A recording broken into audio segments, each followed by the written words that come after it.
ಆತ್ಮೀಯ ವಿದ್ಯಾರ್ಥಿಗಳೇ, ನಾನು ಮಲ್ಲಿಕಾರ್ಜುನ್ ಸಿದ್ದಾರೆಡ್ಡಿ, ವಿದ್ಯಾಸ್ಫೂರ್ತಿ ಪ್ರಕಾಶನ ವಿಜಯಪುರ. ಇವತ್ತು ನಾನು ನಿಮಗೆ ಈ ಸ್ಪರ್ಧಾತ್ಮಕ ಪರೀಕ್ಷೆಯಾಗಿರುವಂಥ ಜವಾಹರ್ ನವೋದಯ ಪ್ರವೇಶ ಪರೀಕ್ಷೆಯಲ್ಲಿ ಬರ್ತಾ ಇರುವಂಥ ಕನ್ನಡ ವಿಷಯಕ್ಕೆ ಸಂಬಂಧಪಟ್ಟಿರುವಂಥ ಭಾಷಾ ಜ್ಞಾನ ವಿಷಯದ ಒಂದು ವಿಡಿಯೋವನ್ನು ಕೊಡ್ತಾ ಇದ್ದೀನಿ. ವಿದ್ಯಾರ್ಥಿಗಳಿಗೆ ನವೋದಯ ಪ್ರವೇಶ ಪರೀಕ್ಷೆಗಳಲ್ಲಿ 3 ವಿಭಾಗಗಳ ಮೇಲೆ ಪ್ರಶ್ನೆ ಪತ್ರಿಕೆ ರಚನೆಯಾಗಿರುತ್ತದೆ. ಮೊದಲನೇದಾಗಿ ಮೆಂಟಲ್ ಎಬಿಲಿಟಿಗೆ ಸಂಬಂಧಪಟ್ಟಿರುವಂಥ 40 ಪ್ರಶ್ನೆಗಳು, ಅಂಕಗಣಿತಕ್ಕೆ ಸಂಬಂಧಪಟ್ಟಿರುವಂಥ 20 ಪ್ರಶ್ನೆಗಳು, ಭಾಷಾಜ್ಞಾನಕ್ಕೆ ಸಂಬಂಧಪಟ್ಟಿರುವಂಥ 20 ಪ್ರಶ್ನೆಗಳು. ಒಟ್ಟು ಪ್ರಶ್ನೆಗಳು 80, ಒಟ್ಟು ಅಂಕಗಳು 100. ಒಂದು ಪ್ರಶ್ನೆಗೆ 1.25 ಅಂಕವನ್ನು ನಿಗದಿಪಡಿಸಲಾಗಿದೆ. ಯಾವುದೇ ತಪ್ಪು ಉತ್ತರಿಸಿದರೆ ಅವುಗಳಿಗೆ ನೆಗೆಟಿವ್ ಅಂಕಗಳು ಇರುವುದಿಲ್ಲ. ಆದ್ದರಿಂದ ವಿದ್ಯಾರ್ಥಿಗಳು ಎಲ್ಲ ಪ್ರಶ್ನೆಗಳಿಗೆ ಉತ್ತರಿಸಿ ಬನ್ನಿ. ಈ 3 ವಿಭಾಗಗಳಲ್ಲಿ ಮಕ್ಕಳು ಕಡಿಮೆ ಅಂಕವನ್ನು ತೆಗೆದುಕೊಳ್ಳುವುದೇ ಭಾಷಾಜ್ಞಾನ ವಿಭಾಗದಲ್ಲಿ.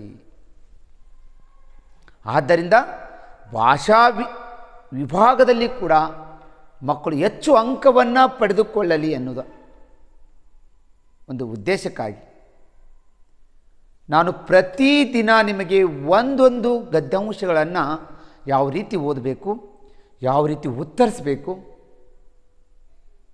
ಯಾವ ರೀತಿ ಪ್ರಶ್ನೆಗಳನ್ನು ಉತ್ತರ ಹುಡುಕಾಡಬೇಕು, ಯಾವ ಪ್ರಶ್ನೆಯ ಆಯ್ಕೆಗಳು ಉತ್ತರ ಆಗುವುದಿಲ್ಲವನ್ನು ತೆಗೆದು ಹಾಕಬೇಕು,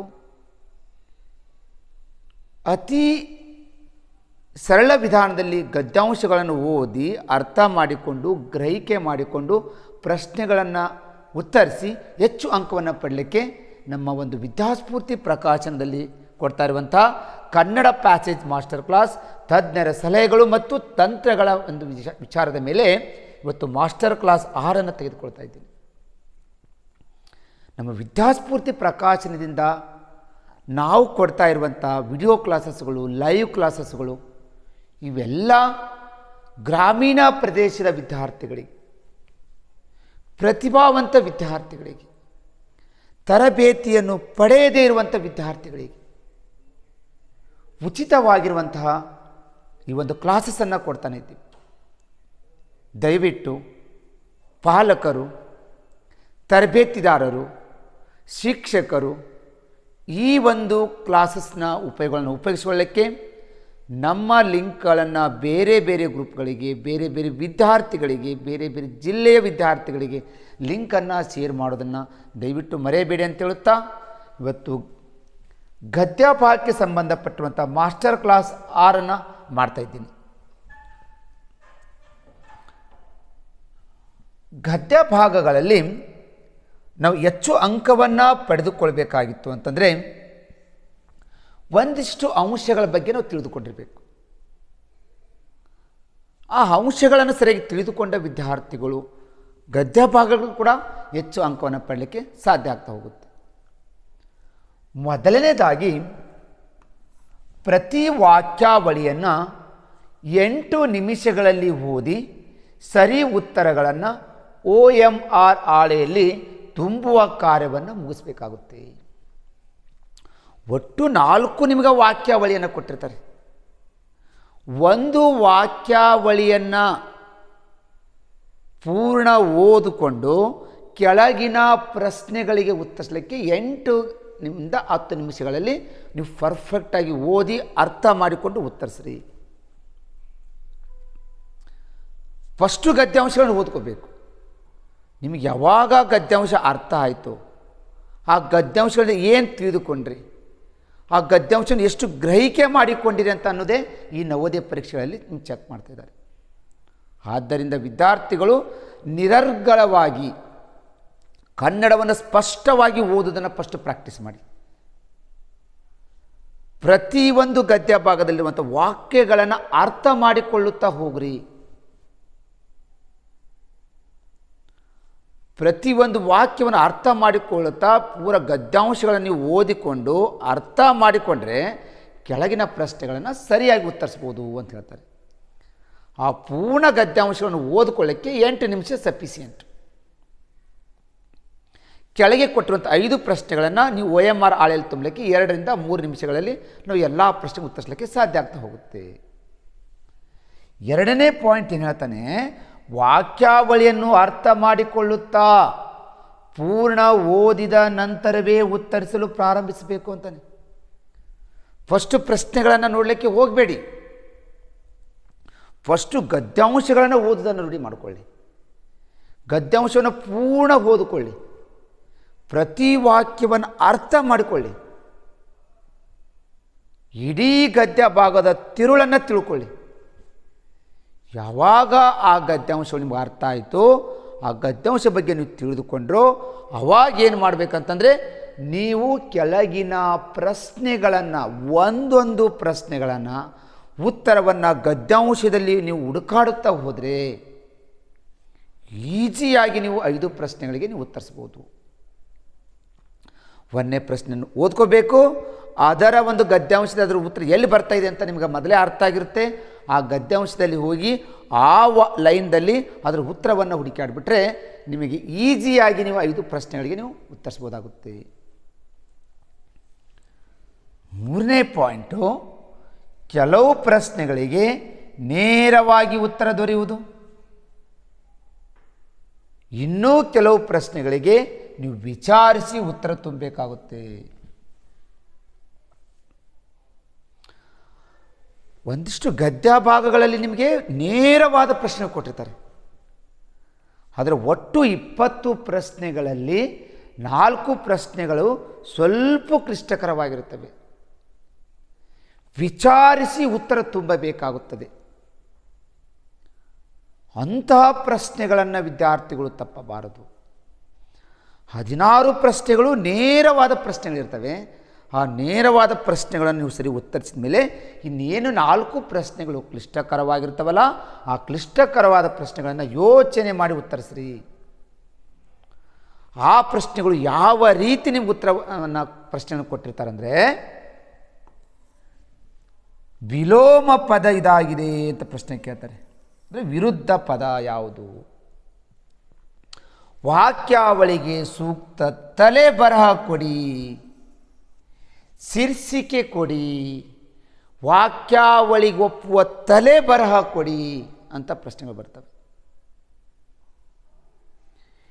ಈ ಹೇಳಿಕೆ ವ್ಯಕ್ತಿಯ ಈ ಗುಣ ತಿಳಿಸುತ್ತದೆ, ಗುಣ ಅಂತ ತಿಳಿಸುತ್ತದೆ. ಪ್ರೀತಿ, ಅನುಕಂಪ, ಅಲ್ಲಿ ನೆಕ್ಸ್ಟು ಅಸಹಾಯಕ, ಕೋಪ, ಪ್ರೀತಿ, ಅಸೂಹೆ, ಈ ಥರ ವ್ಯಕ್ತಿಯ ಗುಣಗಳಲ್ಲಿ ಗೊತ್ತಾಗಲಿಕ್ಕೆ ಹೋಗುತ್ತೆ. ಇಂಥವುಗಳು ಬಂದ ನೀವು ಯೋಚನೆ ಮಾಡಿ ಉತ್ತರಿಸಬೇಕಾಗುತ್ತೆ.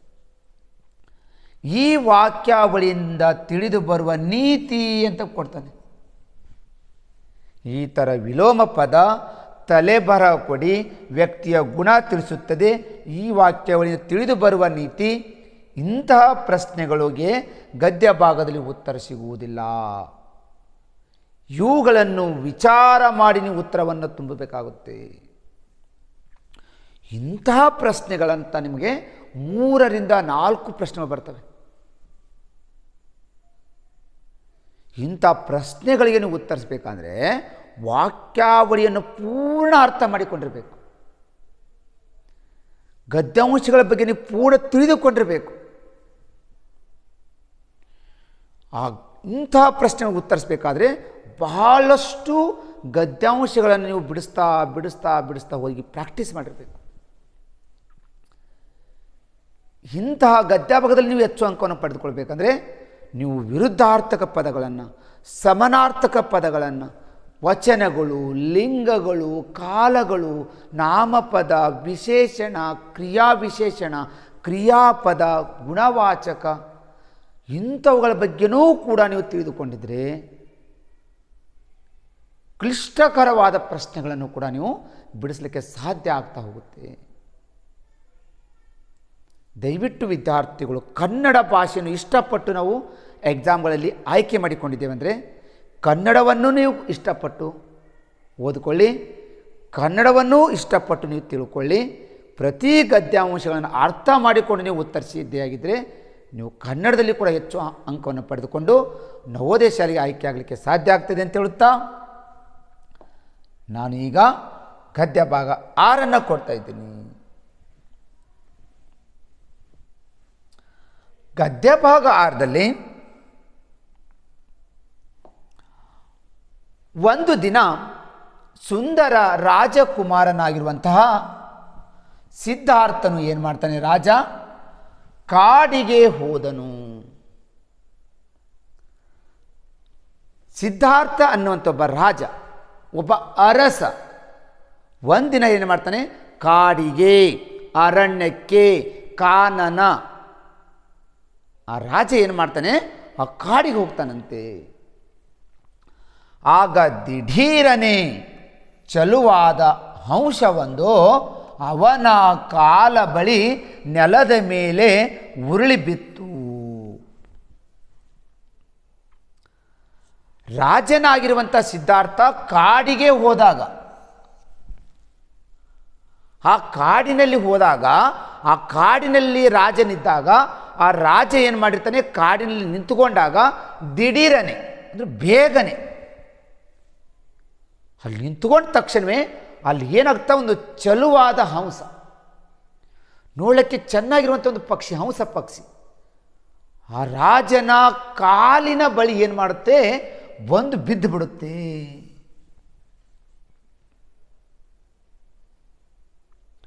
ಸಿದ್ಧಾರ್ಥ ಅದನ್ನು ಮೇಲೆತ್ತಿಕೊಂಡನು. ರಾಜನಾಗಿರುವಂತಹ ಸಿದ್ಧಾರ್ಥ ಏನು ಮಾಡ್ತಾನೆ, ಅವನ ಕಾಲ ಬಳಿ ಬಿದ್ದಿರುವಂತಹ ಆ ಹಂಸವನ್ನು ಏನು ಮಾಡ್ತಾನೆ, ಮೇಲೆ ಎತ್ತಿಕೊಳ್ತಾನೆ.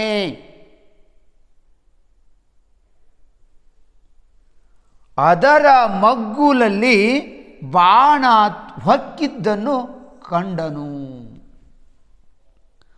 ಅವನ ಕಾಲ ಬಳಿ ಬಿದ್ದಿರುವಂಥ ಹಂಸವನ್ನು ಅದನ್ನ ಮೇಲೆ ಎತ್ಕೊಳ್ತಾನೆ. ಆ ಎತ್ಕೊಂಡು ಹಂಸವನ್ನು ನೋಡ್ತಾನೆ. ನೋಡಿದ ತಕ್ಷಣ ಅನಿಸುತ್ತೆ, ಆ ಒಂದು ಹಂಸದ ಮಗ್ಗಲಲ್ಲಿ ಹೊಟ್ಟೆಗೆ ಒಂದು ಬಾಣ ಚುಚ್ಚಿರುವುದನ್ನು ಆ ರಾಜನಾಗಿರುವಂತಹ ಸಿದ್ಧಾರ್ಥ ನೋಡ್ತಾನೆ. ಬಾಣ ಹೊಕ್ಕಿದ್ದನ್ನು, ಬಾಣ ಚುಚ್ಚಿದ್ದನ್ನು. ಆ ಹಂಸಕ್ಕೆ ಏನಾಗುತ್ತೆ, ಬಾಣ ಚುಚ್ಚಿಕೊಂಡಿರುತ್ತೆ. ಒಬ್ಬ ಬೇಟೆಗಾರ ಅಲ್ಲಿ ಏನು ಮಾಡ್ತಾನೆ, ಬೇಟೆ ಆಡುವ ಸಮಯದಲ್ಲಿ ಆ ಒಂದು ಬಾಣವನ್ನು ಆ ಒಂದು ಹಂಸಕ್ಕೆ ಏನಾಗಿರುತ್ತೆ, ಅದು ಸಿಗಿ ಬಿದ್ದಿರುತ್ತೆ. ಅದನ್ನು ರಾಜನಾಗಿರುವಂಥ ಸಿದ್ಧಾರ್ಥ ಏನು ಮಾಡ್ತಾನೆ, ನೋಡ್ತಾನೆ. ಹಂಸವು ಅಸಹಾಯಕವಾಗಿ ಅಲುಗಾಡದೇ ಇತ್ತು. ಅಸಹಾಯಕ, ನಿಶಕ್ತಿಯಿಂದ ಪೂರ ಆ ಹಂಸ ಏನಾಗಿತ್ತು, ನಿಶಕ್ತಿಯನ್ನು ಕಳೆದುಕೊಂಡು ಬಿಟ್ಟಿತ್ತು. ಶಕ್ತಿಯನ್ನೇ ಕಳ್ಕೊಂಡು ಗಂಧಿಸಿ ಅಸಹಾಯಕದಿಂದ ಅಲುಗಾಡದೆ, ಆ ಹಂಸ ಸತ್ತಿರುವಂಥ ಪಕ್ಷಿ ಥರ ಬಿದ್ದಿತ್ತಂತೆ, ನಿಶಕ್ತಿಯಾಗಿ ಬಿದ್ದಿತ್ತಂತೆ. ಅದನ್ನು ನೋಡ್ತಾನೆ. ಆ ಎತ್ಕೊಂಡ ತಕ್ಷಣವೇ ಆ ಹಂಸ ಏನಾಗಿತ್ತಂದ್ರೆ ನಿಶಕ್ತಿ ಆಗಿತ್ತು, ಅಸಹಾಯಕ ಆಗಿತ್ತು. ಅದು ಈಗ ಮೇಲೆ ಎತ್ಕೊಂಡ್ರೂ ಕೂಡ ಪಕ್ಷಿ ಅಲುಗಾಡ್ತಾ ಇದ್ದಿಲ್ಲ. ಅಂದರೆ ತನ್ನ ಎಲ್ಲ ಶಕ್ತಿಯನ್ನು ಕಳ್ಕೊಂಡ್ಬಿಟ್ಟಿತ್ತು. ಸಿದ್ಧಾರ್ಥನು ಬಾಣವನ್ನು ಕೀಳಲು ರಕ್ತ ಚಿಲ್ಲೆಂದು ಚಿಮ್ಮಿತು. ಆ ಹಂಸಕ್ಕೆ ಬಾಣ ಚುಚ್ಕೊಂಡಿತ್ತಲ್ಲ, ಆ ಬಾಣವನ್ನು ನೋಡಿರುವಂಥ ಸಿದ್ಧಾರ್ಥ ಏನು ಮಾಡ್ತಾನೆ, ಆ ಒಕ್ಕಿದ್ದ ಬಾಣವನ್ನು ಏನು ಮಾಡ್ತಾನೆ, ಅದನ್ನು ಕಿತ್ತಿ ಬಿಡ್ತಾನೆ. ಯಾವಾಗ ಸಿದ್ಧಾರ್ಥ ಬಾಣವನ್ನು ಕಿತ್ತಾನೋ ಆ ಹಂಸದ ರಕ್ತ ಏನಾಗುತ್ತೆ, ಜೋರಾಗಿ ಚಿಮ್ಬಿಡುತ್ತೆ, ರಕ್ತ ಸೋರಿಬಿಡುತ್ತೆ. ಅವಾಗ ಏನು ಮಾಡ್ತಾನೆ, ಅಶಕ್ತನಾಗಿರುವಂತಹ ಆ ಒಂದು ಹಂಸವನ್ನು ಬಾಣವನ್ನು ಕಿತ್ತಿದ ಒಬ್ಬ ರಾಜ ಅದನ್ನು ಆ ಹಂಸವನ್ನು ಏನು ಮಾಡ್ತಾನೆ, ತನ್ನ ಅರಮನೆಗೆ ಅದನ್ನು ಕೊಂಡು ಹೋಗಿ ಹಲವು ದಿನ ಅದನ್ನು ಕರುಣೆಯಿಂದ ಅದರ ಆರೈಕೆ ಮಾಡಿದನು. ರಾಜನಾಗಿರುವಂಥ ಸಿದ್ಧಾರ್ಥ ಏನು ಮಾಡ್ತಾನೆ, ಆ ಬಾಣ ತಾಗಿರುವಂಥ ಬಾಣವನ್ನು ಕಿತ್ತಿ ಅದರ ರಕ್ತ ಸುರಿವದ್ದು ಒಂದು ನಿಶಕ್ತಿಯನ್ನು ಕಳೆದುಕೊಂಡಿರುವಂಥ ಹಂಸವನ್ನು ತಗೊಂಡು ಏನು ಮಾಡ್ತಾನೆ, ತನ್ನ ಅರಮನೆಗೆ ಹೋಯ್ತಾನೆ. ತೆಗೆದುಕೊಂಡು ಹೋಗಿ ಅದಕ್ಕೆ ಆಗಿರುವಂಥ ನೋವು, ತಾಗಿರುವಂಥ ಬಾಣ, ಅದನ್ನು ಗಾಯವನ್ನು ಮಾಸಲಿಕ್ಕೆ ಏನು ಮಾಡ್ತಾನೆ, ತನ್ನ ಅರಮನೆಗೆ ತೆಗೆದುಕೊಂಡು ಹೋಗ್ತಾನೆ. ಕರುಣೆಯಿಂದ, ಪ್ರೀತಿಯಿಂದ ಆ ಪಕ್ಷಿಯನ್ನು ಏನು ಮಾಡ್ತಾನೆ, ಹಾರೈಕೆ ಮಾಡ್ತಾನೆ, ಜೋಪಾನ ಮಾಡ್ತಾನೆ. ಆ ಪಕ್ಷಿನ ಪೂರ ಆರಾಮವಾಗಿ ಮತ್ತೆ ತನ್ನ ಸ್ಥಿತಿಯಲ್ಲಿ ಬರಲಿಕ್ಕೆ ಅದಕ್ಕೆ ಪ್ರತಿದಿನ ಅದನ್ನು ನೋಡ್ಕೊಳ್ತಾನೆ. ಕರುಣೆಯಿಂದ, ಪ್ರೀತಿಯಿಂದ ಆ ಪಕ್ಷಿಯನ್ನು ಏನು ಮಾಡ್ತಾನೆ, ಅದನ್ನು ಆರೈಕೆ ಮಾಡ್ತಾನೆ, ನೋಡಿಕೊಳ್ತಾನೆ. ಪ್ರೀತಿಯಿಂದ ಅದನ್ನು ಏನು ಮಾಡ್ತಾನೆ, ಪೋಷಿಸುತ್ತಾನೆ ಅಂತ ಹೇಳ್ತಾರೆ. ಪೋಷಿಸಿದನು, ನೋಡಿಕೊಂಡನು. ಆ ಪಕ್ಷಿಯನ್ನು ಚೆನ್ನಾಗಿ ಒಳ್ಳೆಯದು ಹಾರುವಂಗೆ ಬರೋಂಗೆ, ಹಾರಾಡಲಿಕ್ಕೆ ಬರುವಂಗೆ, ಸ್ವತಂತ್ರವಾಗಿ ತನ್ನದೇ ಒಂದು ಹಾರಲಿಕ್ಕೆ ತಿನ್ನಲಿಕ್ಕೆ ಅದನ್ನೇನು ಮಾಡ್ತಾನೆ, ಆ ಪ್ರೀತಿಯಿಂದ ಪಕ್ಷಿಯನ್ನು ಪೋಷಿಸ್ತಾನೆ. ಹಂಸವು ಗುಣ ಹೊಂದಿದ ಮೇಲೆ ಅದನ್ನು ಕಾಡಿಗೆ ಹಾರಿಬಿಡುತ್ತಾನೆ. ಪೂರ್ಣ ಅದಕ್ಕೆ ಆರಾಮಾದ ಮೇಲೆ, ಅದಕ್ಕೆ ಹಾರಾಡುವಂಗೆ ಬರುವಂಗೆ, ಅದು ಪೂರ್ಣ ಗುಣಮುಖ ಆದಮೇಲೆ ಅದನ್ನೇನು ಮಾಡ್ತಾನೆ, ಮತ್ತೆ ರಾಜ ಆ ಪಕ್ಷಿ ಸ್ವತಂತ್ರವಾಗಿ ಬದುಕಲಿ, ಎಲ್ಲ ಪಕ್ಷಿಗಳ ಥರನೇ ಬದುಕಲಿ ಅಂತ ತಿಳ್ಕೊಂಡು ರಾಜನಾಗಿರುವಂಥ ಸಿದ್ಧಾರ್ಥ ಮತ್ತೆ ಕಾಡಿಗೆ ಹೋಗಿ ಆ ಹಂಸವನ್ನು ಹೋಗಿ ಹಾರಿಬಿಡ್ತಾನೆ ಅನ್ನೋದು ಈ ಗದ್ಯ ಭಾಗ ಹೇಳ್ತಾ ಇದೆ. ಹಾಗಾದರೆ ರಾಜನಾಗಿರುವಂಥ ಸಿದ್ಧಾರ್ಥನ ಯಾವ ಗುಣ ಇಲ್ಲಿ ಗೊತ್ತಾಗುತ್ತೆ? ಸಿದ್ಧಾರ್ಥ ಆ ಒಂದು ಹಂಸವನ್ನು ಯಾವ ರೀತಿ ಅದನ್ನು ನೋಡಿಕೊಂಡೆ, ಅದು ಎಷ್ಟು ಪ್ರೀತಿಯಿಂದ ನೋಡಿಕೊಂಡೆ, ಅದನ್ನು ಎಷ್ಟು ಆರೈಕೆ ಮಾಡಿದ, ಆ ಪಕ್ಷಿಯನ್ನು ವಾಪಸ್ಸು ಕಾಡಿಗೆ ಬಿಡಲು ಕಾರಣ ಏನು? ಇದು ಎಲ್ಲ ಗದ್ಯಾಂಶವನ್ನು ನಮಗೆ ಅರ್ಥ ಮಾಡಿಕೊಂಡಾಗ ಈಗ ನಾವು ಕೆಳಗಿನ ಪ್ರಶ್ನೆಗಳಿಗೆ ಒಂದೊಂದು ಪ್ರಶ್ನೆಗಳನ್ನು ಉತ್ತರಿಸಬೇಕಾಗಿತ್ತು. ಅಂದರೆ ಆ ಪ್ರಶ್ನೆಗಳನ್ನು ಸರಿಯಾಗಿ ಓದಿಕೊಳ್ಳಿ, ಆ ಪ್ರಶ್ನೆಗೆ ಸಂಬಂಧಪಟ್ಟಿರುವಂಥ ಉತ್ತರ ಗದ್ಯಾಂಶಗಳಲ್ಲಿ ಎಲ್ಲಿ ಬರ್ತಾ ಹೋಗುತ್ತೆ ಅಲ್ಲಿ ಉತ್ತರವನ್ನು ನೀವು ಹುಡುಕಾಡಿದ್ರೆ 100% ನೀವು ಎಲ್ಲ ಪ್ರಶ್ನೆಗೂ ನೀವು ಉತ್ತರಿಸ್ಬೋದು. ಆದರೆ ಕಥೆಯ ಮಾರ್ಮಿಕ ಏನಿದೆ, ಕಥೆಯು ಏನನ್ನು ಹೇಳ್ತಾ ಇದೆ, ಈ ವಾಕ್ಯಾವಳಿ ಎದರ ಬಗ್ಗೆ ಹೇಳ್ತಾ ಇದೆ ಅನ್ನುವುದನ್ನು ನೀವು ಫಸ್ಟು ತಿಳಿದುಕೊಳ್ಬೇಕಾಗುತ್ತೆ. ಹಾಗಾಗಿ ನಿಮಗೆ ತಲೆ ಬರಹ ಕೊಡಲಿಕ್ಕೆ ಬರುತ್ತೆ, ವ್ಯಕ್ತಿಯ ಗುಣನೂ ನಿಮಗೆ ಅರ್ಥ ಆಗಿರುತ್ತೆ, ಕ್ಲಿಷ್ಟಕರವಾದ ಪ್ರಶ್ನೆಗಳನ್ನು ನೀವು ಕೂಡ ಉತ್ತರಿಸಲಿಕ್ಕೆ ಸಾಧ್ಯ ಆಗುತ್ತೆ. ಈ ಥರ ಕಥೆಗಳನ್ನು, ಈ ಥರ ವಾಕ್ಯಾವಳಿಯನ್ನು ವಿದ್ಯಾರ್ಥಿಗಳು ಓದುವುದನ್ನು ಕಲ್ಕೊಳ್ಳಿ, ಓದಿದ್ದನ್ನು ಹೇಳುವುದನ್ನು ಕಲ್ಕೊಳ್ಳಿ. ಯಾವಾಗ ನಿಮ್ಮ ವಾಕ್ಯಾವಳಿ ನಿಮಗೆ ಹೇಳಲಿಕ್ಕೆ ಬರ್ತಾ ಇದೆಯೋ ಆವಾಗಲೇ ನಿಮಗೆ ವಾಕ್ಯಾವಳಿಯು ಅರ್ಥವಾಗಿದೆ ಅಂತ ಹೇಳಲಿಕ್ಕೆ ಸಾಧ್ಯ ಆಗ್ತಾ ಹೋಗುತ್ತೆ. ಈ ಥರ ವಿದ್ಯಾರ್ಥಿಗಳು ಗದ್ಯ ಭಾಗವನ್ನು ಓದಿಕೊಂಡು ಅರ್ಥ ಮಾಡಿಕೊಂಡ ಮೇಲೆ ಕೆಳಗಿನ ಪ್ರಶ್ನೆಗಳಿಗೆ ನಾನು ಉತ್ತರಿಸಿ ಅಂತ ಹೇಳುತ್ತಾ, ಈ ಕಥೆಯು ಪೂರ್ಣ ನಿಮಗೆ ಅರ್ಥ ಆಗಿದೆ ಅಂತ ನಾನು ಭಾವಿಸುತ್ತಾ, ನೆಕ್ಸ್ಟು ಪ್ರಶ್ನೆ ಕೊಡೋದಕ್ಕಿಂತ ಮುಂಚೆ ವಿದ್ಯಾರ್ಥಿಗಳೇ, ಈ ಒಂದು ಗ್ರಾಮೀಣ ಪ್ರದೇಶದ ವಿದ್ಯಾರ್ಥಿಗಳಿಗಾಗಿ ನಮ್ಮ ವಿದ್ಯಾಸ್ಫೂರ್ತಿ ಪ್ರಕಾಶನದಿಂದ 149 ರೂಪಾಯಿದಲ್ಲಿ 20 ಹಾಟ್ ಮಾಡೆಲ್ ಕ್ವಶನ್ ಪೇಪರನ್ನು ಕೊಡ್ತಾ ಇದೆ.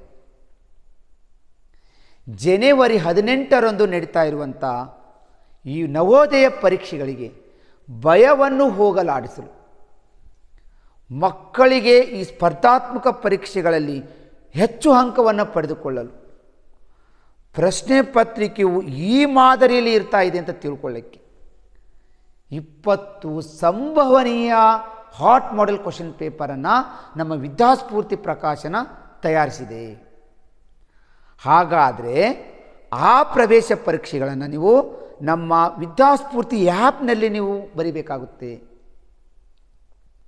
ನಿಮ್ಮ ಮನೆಯಲ್ಲೇ ಕುಳಿತುಕೊಂಡು ನೀವು ಎಕ್ಸಾಮ್ ಥರನೇ ನೀವು ಫೀಲಾಗಿ ಎಕ್ಸಾಮನ್ನು ಬರೆದ್ರೆ ಎಕ್ಸಾಮ್ ಭಯ ಹೋಗಲಾಡಿಸೋಕ್ಕೆ 20 ವರ್ಷಗಳ ಅನುಭವ ಹೊಂದಿರುವಂಥ ಶಿಕ್ಷಕರ ತಂಡದಿಂದ ರಚಿಸಿರುವಂಥ ಆ ಒಂದು 20 ಹಾಟ್ ಮಾಡೆಲ್ ಕ್ವಶನ್ ಪೇಪರ್ಗಳು ಬೇಕು. ಹಾಗಾದರೆ ಆ 20 ಹಾಟ್ ಮಾಡೆಲ್ ಕ್ವಶನ್ ಪೇಪರು ನಮ್ಮ ಮಕ್ಕಳು ಉಪಯೋಗಿಸಬೇಕಾಗಿತ್ತು ಅಂದರೆ ಅದರ ಬಗ್ಗೆ ನಿಮಗೆ ಇನ್ಫಾರ್ಮೇಷನ್ ಕೊಡ್ತಾ ಇದ್ದೀನಿ. ವಿದ್ಯಾರ್ಥಿಗಳು ನೀವು ಪ್ಲೇಸ್ಟೋರ್ನಲ್ಲಿ ಹೋಗಬೇಕು. ನಿಮ್ಮ ಮೊಬೈಲ್ದಲ್ಲಿ ಪ್ಲೇಸ್ಟೋರ್ನಲ್ಲಿ ಹೋಗಿ ಈ ಥರ ಪ್ಲೇಸ್ಟೋರ್ನಲ್ಲಿ ನೀವು ವಿದ್ಯಾಸ್ಫೂರ್ತಿ ಅಂತ ನೀವು ಹಾಕಬೇಕು. VIDYASPOORTI ಅಂತ ವಿದ್ಯಾಸ್ಫೂರ್ತಿ ಅಂತ ನೀವು ಹಾಕ್ರಿ. ಆ್ಯಪ್ನಲ್ಲಿ ಹೋಗಿ ಈ ಥರ ನೀವು ವಿದ್ಯಾಸ್ಫೂರ್ತಿ ಅಂತ ನೀವು ಹಾಕಿ ಸರ್ಚ್ ಮಾಡಿಬಿಡಿ. ನಿಮಗೆ ಯಾವಾಗ ನೀವಲ್ಲಿ ನಿಮ್ಮ ಮೊಬೈಲ್ದಲ್ಲಿ ಪ್ಲೇಸ್ಟೋರ್ನಲ್ಲಿ ಹೋದಗಿಸಿ ಈ ಥರ ವಿದ್ಯಾಸ್ಫೂರ್ತಿ ಅಂತ ನೀವು ಸರ್ಚ್ ಮಾಡಿದ ಮೇಲೆ ನಿಮಗೆ ನೆಕ್ಸ್ಟ್ ಆಪ್ಷನ್ ಕೊಡುತ್ತೆ. ಆ ಲಾಗಿನ್ದಲ್ಲಿ ಹೋಗಿ ನಿಮ್ಮ ಮೊಬೈಲ್ ನಂಬರ್ಗಳನ್ನು ಹಾಕಿಬಿಡಿ. ಲಾಗಿನ್ದಲ್ಲಿ ಹೋಗಿ ಇಲ್ಲಿ ಮೊಬೈಲ್ ನಂಬರ್ ಅಂತ ಕೇಳುತ್ತಲ್ಲ, ಅಲ್ಲಿ ನಿಮ್ಮ ಮೊಬೈಲ್ ನಂಬರ್ಗಳನ್ನು ಹಾಕಿಸಿ ಓಕೆ ಅಂತ ನೀವು ಕೊಟ್ಟ ತಕ್ಷಣವೇ ಇಲ್ಲಿ ಸ್ಟೋರ್ದಲ್ಲಿ ಹೋಗುತ್ತೆ. ನೆಕ್ಸ್ಟು ಈ ಸ್ಟೋರ್ನಲ್ಲಿ ಹೋಗ್ರಿ. ನೀವು ಮೊಬೈಲ್ ನಂಬರ್ ಹಾಕಿದ ತಕ್ಷಣವೇ ಒತ್ತಿ ನೀವು ಗೋ ಟು ಸ್ಟೋರ್. ನಿಮ್ಮ ಸ್ಟೋರ್ನಲ್ಲಿ ಹೋಗಿ ನಿಮ್ಮ ಮೊಬೈಲ್ದಲ್ಲಿ ಅಲ್ಲಿ ನೀವು ಪ್ರೆಸ್ ಬಟನ್ ಒತ್ತಿಬಿಟ್ರೆ ಸಾಕು. ನಿಮಗೇನಾಗುತ್ತೆ 20 ಹಾಟ್ ಮಾಡೆಲ್ ಕ್ವಶನ್ ಪೇಪರ್ಗಳು ನಿಮಗಿಲ್ಲಿ ಆಗುತ್ತೆ. ಅದರ ಮೇಲೆ ಕ್ಲಿಕ್ ಒತ್ತಿಬಿಡಿ. ಅಲ್ಲಿ ಕ್ಲಿಕ್ ಒತ್ತಿದ ತಕ್ಷಣವೇ ನಿಮಗೆ ಈ ಥರ 149 ಹಾಟ್ ಮಾಡೆಲ್ ಕ್ವಶನ್ ಪೇಪರ್ಗಳು ನಿಮಗೆ ಓಪನ್ ಆಗಿಬಿಡ್ತವೆ. ಆ 20 ಹಾಟ್ ಮಾಡೆಲ್ ಕ್ವಶನ್ ಪೇಪರ್ ನಿಮಗೆ ಸಿಗಲಿಕ್ಕೆ ಸ್ಟಾರ್ಟ್ ಆಗುತ್ತೆ. ಫಸ್ಟು ಕೆಲಸ ಪ್ಲೇಸ್ಟೋರ್ನಲ್ಲಿ ಹೋಗಿ ನೀವು ಈ ಥರ ವಿದ್ಯಾಸ್ಫೂರ್ತಿ ಅಂತ ಸರ್ಚ್ ಮಾಡಿರಿ. ವಿದ್ಯಾಸ್ಫೂರ್ತಿ ಅಂತ ಸರ್ಚ್ ಮಾಡಿದ ತಕ್ಷಣ ನೆಕ್ಸ್ಟ್ ಬರ್ತಾ ಇರೋದು ನೀವು ಲಾಗಿನ್ದಲ್ಲಿ ಹೋಗಬೇಕು. ಲಾಗಿನ್ದಲ್ಲಿ ಹೋಗಿ ನಿಮ್ಮ ಮೊಬೈಲ್ ನಂಬರನ್ನಲ್ಲಿ ಟೈಪ್ ಮಾಡಿಕೊಂಡು ನೀವು ಓಕೆ ಅಂತ ಒತ್ತಿದಾಗ ನೆಕ್ಸ್ಟ್ ಹೋಗ್ತೀರಿ, ನೀವು ಸ್ಟೋರಿಗೆ ಹೋಗ್ತೀರಿ. ಆ ಸ್ಟೋರ್ನಲ್ಲಿ ಹೋಗಿಸಿ ಆವಾಗ ಸ್ಟೋರ್ ಮೇಲೆ ನೀವು ಕ್ಲಿಕ್ಕನ್ನು ಮಾಡಿಬಿಟ್ರೆ ಸಾಕು. ನಿಮ್ಮನ್ನು ಅದು ಏನು ಮಾಡುತ್ತೆ, ಇಲ್ಲಿ 20 ಹಾಟ್ ಮಾಡೆಲ್ ಕ್ವಶನ್ ಪೇಪರ್ಗೆ ಇಲ್ಲಿ ಕರ್ಕೊಂಡು ಹೋಗುತ್ತೆ. ಈ 20 ಹಾಟ್ ಮಾಡೆಲ್ ಕ್ವಶನ್ ಪೇಪರ್ ಮೇಲೆ ನೀವು ಒತ್ತಿದರೆ ನಿಮ್ಗೆ 20 ಹಾಟ್ ಮಾಡೆಲ್ ಕ್ವಶನ್ ಪೇಪರ್ಗಳು ಓಪನ್ ಆಗ್ತವೆ. ಪ್ರಶ್ನೆ ಪತ್ರಗಳು ಸಿಗ್ತವೆ, ಸಾಲ್ವ್ ವಿಡಿಯೋಗಳು ಸಿಗ್ತವೆ. ಆ 20 ಹಾಟ್ ಮಾಡೆಲ್ ಕ್ವಶನ್ ಪೇಪರ್ದಲ್ಲ ಅಂತ ಈ ಒಂದು ಇದರಲ್ಲಿ ನೀವು ಎಲ್ಲವನ್ನು ತಿಳಿದುಕೊಳ್ಳೋಕ್ಕೆ ಸಾಧ್ಯ ಆಗ್ತಾ ಹೋಗುತ್ತೆ.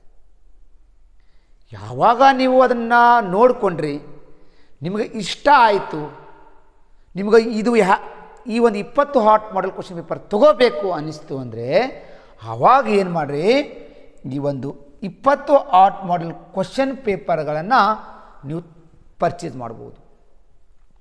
ಇದನ್ನು ನಿಮ್ಮ ಮೊಬೈಲ್ದಲ್ಲಿ ನಮ್ಮ ವಿದ್ಯಾಸ್ಫೂರ್ತಿ ಆ್ಯಪನ್ನು ನೀವು ಡೌನ್ಲೋಡ್ ಮಾಡ್ಕೊಂಡ ತಕ್ಷಣವೇ ನಿಮಗೆ ಉಪಯೋಗಿಸಲಿಕ್ಕೆ ಸ್ಟಾರ್ಟ್ ಆಗುತ್ತೆ. ಹಾಗಾದರೆ 20 ಹಾಟ್ ಮಾಡೆಲ್ ಕ್ವಶನ್ ಪೇಪರ್ಗಳಿಂದ ನಿಮಗೇನು ಆದಾಯ ಬರುತ್ತೆ, ಇದರಿಂದ ಏನು ನಿಮಗೆ ಲಾಭ ಆಗ್ತಾ ಹೋಗುತ್ತಂದರೆ ಈ 20 ಹಾಟ್ ಮಾಡೆಲ್ ಕ್ವಶನ್ ಪೇಪರ್ಗಳಲ್ಲಿ ಒಟ್ಟು ನಿಮಗೆ 800 ಮೆಂಟಲ್ ಎಬಿಲಿಟಿ ಚಿತ್ರಗಳು ಸಿಗ್ತವೆ. 800 ಮೆಂಟಲ್ ಎಬಿಲಿಟಿಗಳು ಪರ್ಫೆಕ್ಟಾಗಿ, ಕ್ಲಿಯರ್ ಆಗಿ, ಕನ್ಫ್ಯೂಸ್ ಆಗದೆ ಈ 800 ಮೆಂಟಲ್ ಎಬಿಲಿಟಿ ಚಿತ್ರವನ್ನು ಬಿಡಿಸಿದ್ದೇ ಆದರೆ ನಿಮ್ಮ ಮಕ್ಕಳು ನವೋದಯ ಪರೀಕ್ಷೆಗಳಲ್ಲಿ mental ability out of out ಅಂಕವನ್ನು ಪಡೆದುಕೊಳ್ಬೋದು. ಈ 20 ಮಾಡೆಲ್ ಕ್ವಶನ್ ಪೇಪರ್ಗಳಿಂದ 400 ನಿಮಗೆ ಡಿಫ್ರೆಂಟ್ ಟೈಪ್ ಆಗಿರುವಂಥ ಮ್ಯಾಥ್ಸ್ ಪ್ರಾಬ್ಲಮ್ಸ್ಗಳು ನಿಮ್ಗೆ ಸಿಗ್ತವೆ. 400 ನಿಮಗೆ ಮ್ಯಾಥ್ಸ್ ಕ್ವಶನ್ಗಳು ಸಿಗ್ತವೆ, ಡಿಫ್ರೆಂಟ್ ಟೈಪದಲ್ಲಿರುವಂಥ ಪ್ರಶ್ನೆಗಳು. ಅದರ ಎಲ್ಲ ಸಾಲ್ವ್ ವಿಡಿಯೋಗಳು ಕೂಡ ನಿಮಗೆ ಸಿಗಲಿಕ್ಕೆ ಸಾಧ್ಯ ಇದೆ. ಅದರ ಜೊತೆಗೆ 80ಕ್ಕಿಂತ ಹೆಚ್ಚು ನಿಮಗೇನಾಗುತ್ತೆ, ಪ್ಯಾಸೇಜ್ಗಳು, ಗದ್ಯ ಭಾಗಗಳು, ಕ್ಲಿಷ್ಟಕರವಾದ ಗದ್ಯ ಭಾಗಗಳು, ಯೋಚನೆ ಮಾಡುವಂಥ ಗದ್ಯ ಭಾಗಗಳು ನಿಮಗೆ 80 ಪ್ಯಾಸೇಜ್ಗಳು ಸಿಗ್ತವೆ. ಈ 80 ಪ್ಯಾಸೇಜ್ಗಳನ್ನು ಮಕ್ಕಳು ಪರ್ಫೆಕ್ಟಾಗಿ ಬಿಡಿಸಿ ಅದರ ಸಾಲ್ವ್ ಆಗಿರುವಂಥ ವಿಡಿಯೋಗಳನ್ನು ನೀವು ನೋಡ್ಕೊಂಬಿಟ್ರೆ ನಿಮ್ಮ ಮಕ್ಕಳಿಗೆ ಈ ಎಕ್ಸಾಮದ ಫಿಯರ್ನೆಸ್ ಹೋಗಿಬಿಡುತ್ತೆ, ಭಯವೇ ಹೋಗಲಾಡುತ್ತೆ. ನವೋದಯದಲ್ಲಿ ಒಟ್ಟು ನಿಮಗೆ 3 ವಿಭಾಗದಲ್ಲಿ ಪ್ರಶ್ನೆ ಪತ್ರಿಕೆ ರಚನೆ ಆಗಿರುತ್ತೆ. ಒಂದು ಮೆಂಟಲ್ ಎಬಿಲಿಟಿ, ಒಂದು ಮ್ಯಾಥ್ಸು, ನೆಕ್ಸ್ಟ್ ಒಂದು ಪ್ಯಾಸೇಜ್. ಇದಿಷ್ಟು 20 ಹಾಟ್ ಮಾಡೆಲ್ ಕ್ವಶನ್ ಪೇಪರನ್ನು ನಿಮಗೆ ಬಿಡಿಸ್ಬಿಟ್ರೆ ನಿಮಗೆ ಈ ಪರೀಕ್ಷೆ ಅಂತ ಅನುಭವ ನೀಡಿಬಿಡುತ್ತೆ.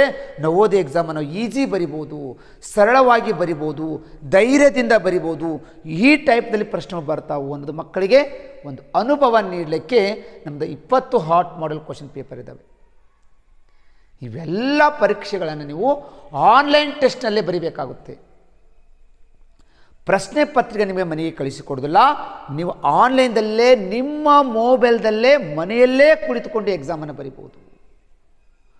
ಹಾಗಾದರೆ 20 ಹಾಟ್ ಮಾಡೆಲ್ ಪ್ರಶ್ನೆ ಪತ್ರಿಕೆಯ ಬೆಲೆ ಕೇವಲ 149 ರೂಪಾಯಿಗಳು ಮಾತ್ರ ಇದೆ.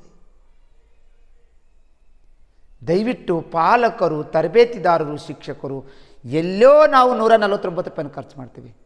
ಇದರಿಂದ ನಮ್ಮ ಮಕ್ಕಳ IQ ಸ್ಪೀಡ್ ಆಗುತ್ತೆ, ನಮ್ಮ ಮಕ್ಕಳು ನವೋದಯ ಶಾಲೆಗೆ ಆಯ್ಕೆ ಆಗ್ತಾರೆ, ನಮ್ಮ ಮಕ್ಕಳಿಗೆ ನವೋದಯ ಶಾಲೆಗಳ ಪರೀಕ್ಷೆಗಳು ಇದು ಎಲ್ಲಷ್ಟು ಹೆಲ್ಪ್ ಆಗ್ತಾ ಇದೆ. ಅಂದರೆ ಇವಾಗಲೇ ನಿಮ್ಮ ಮಕ್ಕಳಿಗೆ 149 ರೂಪಾಯಿಗಳಿಗೆ ಈ ಆ್ಯಪನ್ನು ಪರ್ಚೇಸ್ ಮಾಡಿಕೊಂಡು 20 ಹಾಟ್ ಮಾಡೆಲ್ ಸಂಭವನೀಯ ಪ್ರಶ್ನೆ ಪತ್ರಿಕೆಗಳನ್ನು ನಿಮ್ಮ ಮಕ್ಕಳಿಗೆ ತಿಳಿಸಿಕೊಳ್ಳಲಿಕ್ಕೆ ಒಂದು ಒಳ್ಳೆಯ ಅವಕಾಶವನ್ನು ನಮ್ಮ ವಿದ್ಯಾಸ್ಫೂರ್ತಿ ಪ್ರಕಾಶನ ಕೊಟ್ಟಿದೆ. ದಯವಿಟ್ಟು ಎಲ್ಲ ವಿದ್ಯಾರ್ಥಿಗಳು ಈ ಒಂದು ಆಫರನ್ನು ಉಪಯೋಗಿಸಿಕೊಳ್ಳಿ. ಈ ಕೋಂಬೋ ಆಫರನ್ನು ಉಪಯೋಗಿಸಿಕೊಂಡು ನಿಮ್ಮ ಮಕ್ಕಳಿಗೆ ಈ ಪರೀಕ್ಷೆ ಭಯವನ್ನು ಹೋಗಲಾಡಿಸಿ. ಹಾಗಾದರೆ ಇವತ್ತೇ ಈಗಲೇ ಆನ್ಲೈನ್ನಲ್ಲಿ ಈ ಒಂದು ಆ್ಯಪನ್ನು ಬೈ ಮಾಡಿ, ಇವತ್ತಲೇ ಇದನ್ನು ಕೊಂಡುಕೊಂಡ್ಬಿಡಿ. 149 ರೂಪಾಯಿ ಮಾತ್ರ. 20 ಹಾಟ್ ಮಾಡೆಲ್ ಕ್ವಶನ್ ಪೇಪರನ್ನು ನೀವು ಬೈ ಮಾಡ್ಕೊಂಡ್ಬಿಟ್ರೆ ನಿಮ್ಮ ಮಕ್ಕಳ ಉತ್ತಮ ಫಲಿತಾಂಶ ನಿಮ್ಮದಾಗಿಸಿಕೊಳ್ಳಕ್ಕೆ ಸಾಧ್ಯ ಆಗ್ತಾ ಹೋಗುತ್ತೆ. ನಿಮ್ಮ ಮಕ್ಕಳು ಪರೀಕ್ಷೆ ಬರೆದಿನ ಹೇಳ್ತಾರೆ, ನಾವು ನವೋದಯ ಪರೀಕ್ಷೆಗಳಲ್ಲಿ ಚೆನ್ನಾಗಿ ಅಂಕವನ್ನು ತೆಗೆದುಕೊಳ್ತೇವೆ, ಚೆನ್ನಾಗಿ ಅಂಕವನ್ನು ತೆಗೆದುಕೊಳ್ತೇವೆ ಅನ್ನಲಿಕ್ಕೆ ನಿಮಗೆ ಈ 20 ಹಾಟ್ ಮಾಡೆಲ್ ಕ್ವಶನ್ ಪೇಪರ್ಗಳು ನಿಮಗೆ ಸಹಾಯವಾಗ್ತಾ ಇದ್ದಾವೆ ಅಂತ ಹೇಳ್ತಾ ಇದ್ದೀನಿ. ಆದ್ದರಿಂದ ದಯವಿಟ್ಟು ಪಾಲಕರು, ತರಬೇತಿದಾರರು ಮತ್ತು ಶಿಕ್ಷಕರು ಈ ಒಂದು ಬಡ ವಿದ್ಯಾರ್ಥಿಗಳಿಗೆ, ಗ್ರಾಮೀಣ ಪ್ರದೇಶ ವಿದ್ಯಾರ್ಥಿಗಳಿಗೆ ಕೇವಲ 149 ರೂಪಾಯಿದಲ್ಲಿ 20 ಹಾಟ್ ಮಾಡೆಲ್ ಕ್ವಶನ್ ಪೇಪರ್ ಕೊಡ್ತಾ ಇದ್ದೇವೆ. ಅಂದರೆ ದಯವಿಟ್ಟು ಆ ಮಕ್ಕಳಿಗೆ ನವೋದಯ ಪರೀಕ್ಷೆ ಬಗ್ಗೆ ತಿಳಿದುಕೊಳ್ಳಲು, ಅತಿ ಹೆಚ್ಚು ಅಂಕವನ್ನು ಪಡೆದುಕೊಳ್ಳಲು, ಮಕ್ಕಳಿಗೆ ಪರೀಕ್ಷೆ ಎನ್ನುವಂಥ ಒಂದು ಭಯ ಹೋಗಲಾಡಿಸಲು, ಮಕ್ಕಳಿಗೆ ನವೋದಯನೇ ಆಯ್ಕೆ ಆಗಬೇಕಂತ ಕನಸನ್ನು ಕಟ್ಟಿರುವಂಥ ವಿದ್ಯಾರ್ಥಿಗಳಿಗೆ ಈ ಒಂದು 149 20 ಹಾಟ್ ಮಾಡೆಲ್ ಕ್ವಶನ್ ಪೇಪರ್ಗಳು ನಿಮಗೆ ಸಹಾಯವಾಗ್ತಾಯಿದೆ ಅಂತ ಹೇಳುತ್ತಾ, ಈ ಗದ್ಯಾಂಶಕ್ಕೆ ಸಂಬಂಧಪಟ್ಟಿರುವಂಥ ಒಂದೊಂದು ಪ್ರಶ್ನೆಗಳಿಗೆ ನಾವು ಉತ್ತರಿಸ್ತಾ ಹೋಗ್ತೀನಿ. ಮೊದಲನೇ ಪ್ರಶ್ನೆ ನೋಡಿಕೊಡ್ರೆ, ಸಿದ್ಧಾರ್ಥನು ಹಂಸವನ್ನು ಎತ್ತಿಕೊಂಡಿದ್ದು. ರಾಜನಾಗಿರುವಂತಹ ಸಿದ್ಧಾರ್ಥ ಗಾಯಗೊಂಡಿರುವ ಅಥವಾ ಬಾಣದವನ್ನು ಚುಚ್ಚಿಕೊಂಡಿರುವ ಹಂಸವನ್ನು ಎತ್ತಿಕೊಂಡಿದ್ದು. ಸಿದ್ಧಾರ್ಥನು ಹಂಸವನ್ನು ಎತ್ತಿಕೊಂಡಿದ್ದು ಅರಮನೆಯಲ್ಲಿ ಎತ್ತಿಕೊಂಡಿದ್ನ? ಗದ್ಯ ಭಾಗದಲ್ಲಿ ಅರಮನೆಯಲ್ಲಿ ಹಂಸವನ್ನು ಎತ್ತಿಕೊಂಡಿದ್ನ ಅಂತ ಕೊಟ್ಟಿಲ್ಲ, ಕೊಳದಲ್ಲಿ ಎತ್ತಿಕೊಂಡಿದ್ನ ಅಂತ ಕೊಟ್ಟಿಲ್ಲ, ಬಾಣವನ್ನು ತಾಗಿರುವಂತಹ ಹಂಸವನ್ನು ಬೀದಿಯಲ್ಲಿ ಎತ್ತಿಕೊಂಡಿದ್ದಂಥ ಗದ್ಯ ಭಾಗದಲ್ಲಿ ಹೇಳಿಲ್ಲ. ಗದ್ಯ ಭಾಗದಲ್ಲಿ ಹೇಳ್ತಾ ಇದ್ದಾನೆ, ಅರಸನಾಗಿರುವಂಥ ರಾಜನಾಗಿರುವಂತಹ ಸಿದ್ಧಾರ್ಥನು ಕಾಡಿನಲ್ಲಿ ಹೋದಾಗ ಅವನ ಕಾಲ ಬಳಿ ಹಂಸವು ಬಿತ್ತು ಅಂತ ಕೊಟ್ಟಿದ್ದಾನೆ. ದಿಢೀರನೆ ಹಂಸ ಬಿತ್ತು ಅಂತ ಕೊಟ್ಟಿದ್ದಾನೆ. ಆ ಹಂಸವನ್ನು ಅವನು ಎತ್ತಿಕೊಂಡ ಅಂತ ಕೊಟ್ಟಿದ್ದಾನೆ. ಅಂದರೆ ರಾಜನು ಕಾಡಿನಲ್ಲಿ ಹೋದಾಗ ಹಂಸವನ್ನು ಎತ್ತಿಕೊಂಡ ಅನ್ನೋದು ಸರಿಯಾದರೆ ಎರಡನೇ ಆಯ್ಕೆ ಸರಿಯಾಗ್ತಾ ಹೋಗುತ್ತೆ. ಈ ಥರ ಈ ಪ್ರಶ್ನೆಗೆ ಉತ್ತರ ಗದ್ಯಾಂಶದಲ್ಲಿ ಎಲ್ಲಿ ಬಂದಿರುತ್ತೆ, ಒಳ್ಳೆ ವಿದ್ಯಾರ್ಥಿಗಳು ಗದ್ಯಾಂಶದಲ್ಲಿ ಹೋಗಬೇಕು. ಹೋಗಿ ಉತ್ತರವನ್ನು ಹುಡುಕಾಡಿದ್ರೆ ನಿಮ್ಗೆ ಸಿಕ್ಬಿಡ್ತವೆ. ಈ ಥರ ಪ್ರಶ್ನೆಗಳನ್ನು ವಿದ್ಯಾರ್ಥಿಗಳು ಯೋಚನೆ ಮಾಡ್ತಾ ಉತ್ತರಿಸ್ರಿ. ಈ ನವೋದಯ ಪರೀಕ್ಷೆ ಪ್ರಿಪ್ರೇಷನ್ ಆಗುವಂಥ ವಿದ್ಯಾರ್ಥಿಗಳಿಗೆ ನಮ್ಮ ವಿದ್ಯಾಸ್ಫೂರ್ತಿ ಪ್ರಕಾಶನದಿಂದ ನವೋದಯ ಸಿಂಪ್ಲಿಸಿಟಿ ಅಂತ ಕನ್ನಡ ಮಾಧ್ಯಮ ಮತ್ತು ಇಂಗ್ಲೀಷ್ ಮಾಧ್ಯಮದಲ್ಲಿ ಸಿಗ್ತವೆ. ಈ ಪುಸ್ತಕ ಅತಿ ಬೇಡಿಕೆ ಪುಸ್ತಕ. ಎಲ್ಲ ರಾಜ್ಯದ ವಿದ್ಯಾರ್ಥಿಗಳು ಈ ಸಿಂಪ್ಲಿಸಿಟಿ ಪುಸ್ತಕವನ್ನು ಉಪಯೋಗಿಸ್ತಾ ಇದ್ದಾರೆ. ಈ ಪುಸ್ತಕವು ನಿಮಗೇನಾದರೂ ಬೇಕಿದ್ರೆ ಅಮೆಜಾನ್ದಲ್ಲಿ ಅವೈಲೇಬಲ್ ಮಾಡಿದ್ದೀವಿ. ನಮ್ಮ ಈ ಒಂದು ಡಿಸ್ಕ್ರಿಪ್ಷನ್ ಬಾಕ್ಸ್ನಲ್ಲಿ ಇದರ ಲಿಂಕನ್ನು ಕೊಟ್ಟಿದ್ದೀವಿ. ಆ ಲಿಂಕನ್ನು ಒತ್ತಿದರೆ ಸಾಕು, ನಿಮ್ಮ ಮನೆಗೆ ಈ ಪುಸ್ತಕಗಳು ಬರಲಿಕ್ಕೆ ಒಂದು ತಯಾರಿದ್ದಾವೆ.